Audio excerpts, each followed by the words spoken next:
Who doesn't know about the power of China? Or anybody watching this video from any part of the world knows how a poor Asian country became the second top superpower in the world. And those who know about the power of money take China as the most powerful region in the world. China didn't become the most powerful economic entity in the world in one day. In today's case study, we will explore the areas of how the Chinese did this.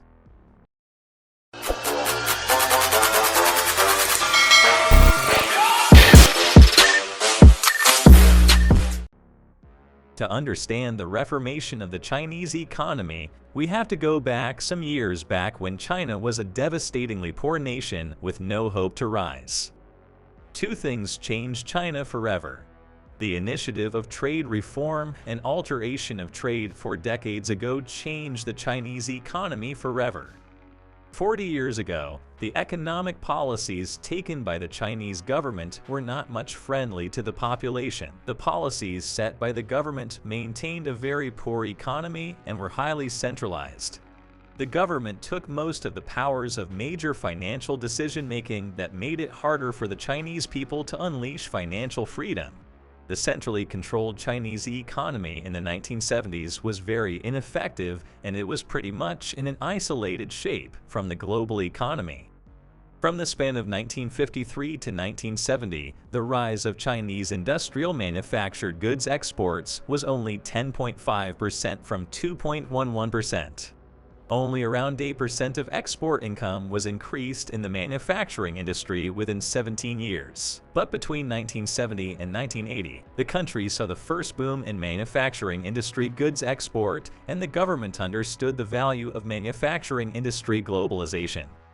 By 1978, only in 8 years, the export of manufactured goods was 10.5% to 45.3%.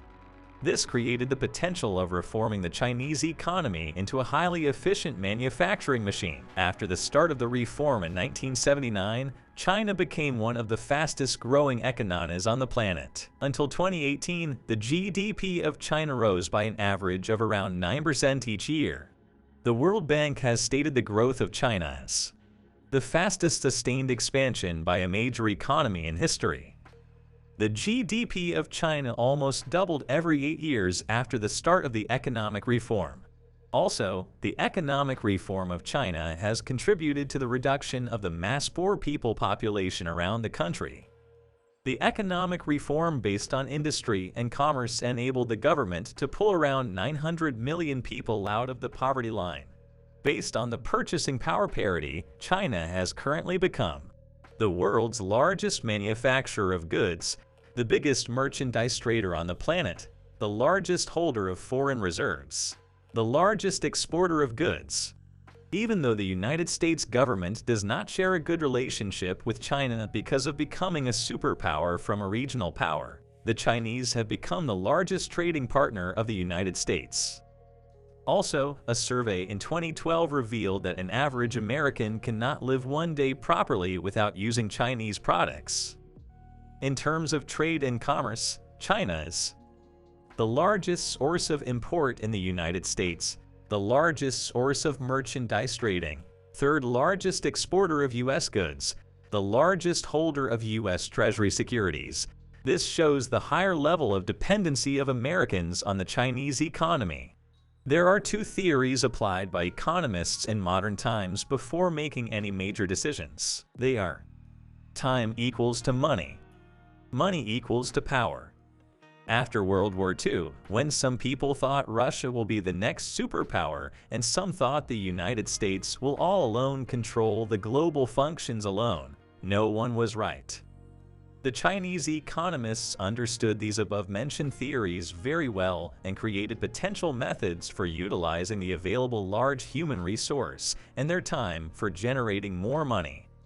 Also, slowly with time, China has now become a supreme superpower rather than a regional power controlling the world economy. Also, the country holding the highest percentage of U.S. Treasury securities helps them to assure the funding of federal debts and ensure a lower rate of yields. The Chinese economy has matured from the initial years of the 2010s compared to the GDP growth rate of the 2000s. During the 2000s, the Chinese GDP was growing by a rate of around more than 12%, while by the end of 2018, it was at around 6%. This is not a downfall, rather it's a sign of the maturity of the economic rise of China. The country has successfully taken its economy to a large boost, while many other regional powers have struggled to make a powerful economy such as the economy of China. The maturity of Chinese GDP growth is still on its way, and by the initials of 2025, it will decline to around 5.5%. Also, the Chinese have planned for economic expansion after this phase. According to Chinese economists, the current slow growth rate of the GDP is because of the maturity level of the long-lasting economic expansion. According to the economists of China, the slow growth of their economic structure is the new normal. For this slow growth of the economy, some Chinese economists held a large focus on fixed investments and exports as the prime concern. Currently, the new growth strategies used by Chinese economists in making their economy a better one include more focus on 1. Innovation. 2. More private consumption level. 3. Improvement of services. Among all the indicators of economic growth, the China government has largely focused on the segment of innovation. There is a very crucial reason behind this strategy. China is currently one of the most powerful regional powers in the world. According to some economics and geopolitics expert, the country has already become a superpower. Behind this success from the global perspective, the biggest player of Chinese owner inheritance has been its mass economic growth. But like every other developed country, the Chinese economy has also been facing the dilemma of mass success. This dilemma is called the middle income trap. When a country reaches a certain level of economic growth, its economic growth rate reduces because of one major issue. This issue is the lack of supplies of new sources of economic growth. Without new sources of economic growth, it is hard for any economy to enhance its economy based on the existing opportunities and resources. And the biggest way that can help a country to go above the middle income trap and get larger success is innovation. Innovation has no boundaries and it has no financial limitations too. One great innovation can make a country richer than ever, and one simple innovation can even change the luck of thousands of people. Only because of this reason, the developed and most powerful countries in the world like the United States, Germany, and Japan has a large sum of money invested in innovation. After understanding this aspect, the Chinese economists have shifted their focus to the mass improvement of innovation aspect within the country and made innovation the most important aspect of the next economic vision of the country Made in China 2025. The Made in China was announced in 2015, and the main target of this project is to update and digitalize the 10 most important manufacturing industries of the country. The objective of this mass digitalization is to establish the country as the most important global player in terms of manufacturing. Also, the aspect of digitalizing the most important 10 industries within the country will assure the reduction of the country's dependence on foreign technology and resources. Not only these, modernizing the most significant industries will allow the local players to rule out the foreign competitors that are currently working in the Chinese market. These big projects taken by China have had impacts on the policy measures taken by its biggest rival in the global economy, the United States of America. When the announcement of the Made in China 2025 came, the United States administration launched an investigation into Chinese innovation and intellectual property policies. And the investigation revealed that the Chinese policies will have negative impacts on the United States economy in the future. So, in 2017, the then government of the United States increased the tariff by 25% on the $250 billion worth of imports from China. And the Chinese government in response increased the tariff on U.S. goods from 5% to 25%, which was also imposed on imported goods worth $110 billion.